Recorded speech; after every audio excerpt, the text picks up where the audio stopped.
to vote favorable on SB 208. Thank you, Mr. Chairman. Thank you, Senator. And I know we have one question for the Senator from Senator Hough. Yeah, go ahead, Senator Hough. I actually have a couple questions, and I've been asking this year because I noticed these bills come in, we reference, and I'd actually prefer to ask it you and not the, that's why I'm asking you, not the panel, because I think it's more appropriate. But you mentioned the Capitol Gazette incident. This bill's about private person-to-person sales. That individual went through a gun store in a background check. Did they not? Yes, I believe so, but if there are background checks, it would have prevented like a person under our red flag law from being able to use that gun. I know. I just want to make sure. And that's why it's effective. I think we had a bill earlier this year that brought up a tragedy that wouldn't have actually talked about a gun that was already banned in Maryland. So this is talking about person-to-person sales, and that was an individual who got it from a gun store, did a background check. Now, if there was other problems with the NICS or whatever wasn't in place, but I just want to make sure person-to-person sale, passing that, was not the issue there, correct? That was, he did buy it legally, yes. Okay. And so how many, we're trying to figure out if we should pass a law or not, trying to figure out what the problem is. So I've got the statistics of long guns used in murders, but how many, I mean, in the last 5 years, do you know how many person-to-person sales resulted in murders in Maryland? I think we all do know there are statistics out there. The experts here will tell you the percentage and number of deaths that have occurred.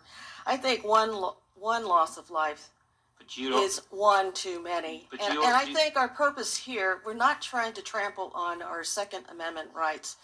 We are just trying to pass common sense laws to protect all good law-abiding citizens by preventing those who shouldn't have guns because it's against the law from going around that law and going and purchasing a gun and doing harm, killing, seriously injuring people and creating havoc. That's all we're trying to do.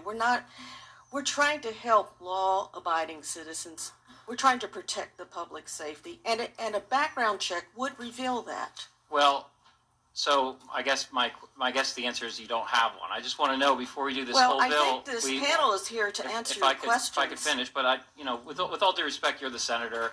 When you bring victims up, I don't like to cross-examine and go through all that with them. I want to ask you as the senator, you're the one bringing the bill in.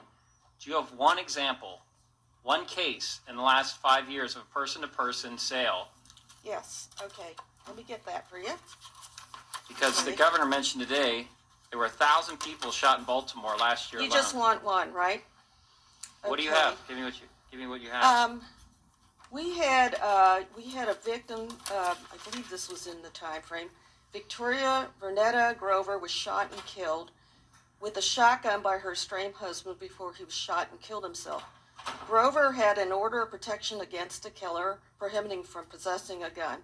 Renee Leva Archita, my glasses aren't working, was shot and killed with a shotgun during an armed robbery in 2013. The killer was likely prohibited from possessing a firearms due to a drug conviction. And where did he buy it from, though? Where did he buy it from? Yeah. Well, he wasn't allowed to possess the gun. I know. In Baltimore City, there's thousands of people running around who are not allowed to possess guns and do it anyways, in spite of our laws. Well, the fact is he was not allowed to have a gun because it was prohibited from law. All right, but do you have a case? But he got it, but there was no background check.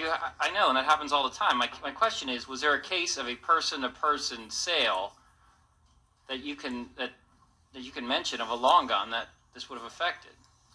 I think that's what my panel is here for. Okay.